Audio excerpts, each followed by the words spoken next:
Bienvenue sur Page à Page et merci d'être au rendez-vous pour un nouveau résumé. 100 ans de solitude nous raconte l'histoire de la famille Buendia sur plusieurs générations, depuis la fondation de la ville de Macondo jusqu'à la fin du lieu et de cette lignée. L'intrigue n'est pas simple, car elle est riche en histoires secondaires et en personnages, ainsi qu'en éléments magiques et surréalistes qui nous sont présentés comme réels et ordinaires. De plus, l'auteur Garcia Marquez développe l'histoire dans un environnement où le temps et la réalité semblent perdre leur sens.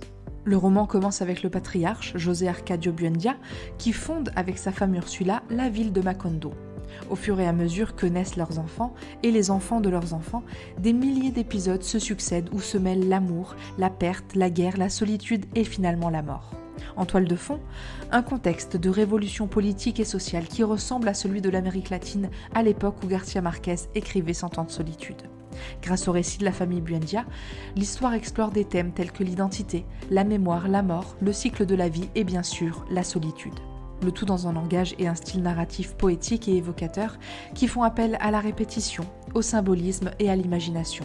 C'est ce nouveau style qui rencontrera un succès et qui, avec d'autres œuvres telles que L'amour au temps du choléra, également de Garcia Marquez, conduira à ce que l'on appelle aujourd'hui le réalisme magique. Et c'est tout pour ce résumé court de 100 ans de solitude. Merci beaucoup de l'avoir suivi.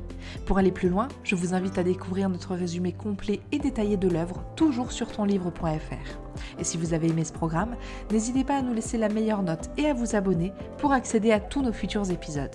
À très vite!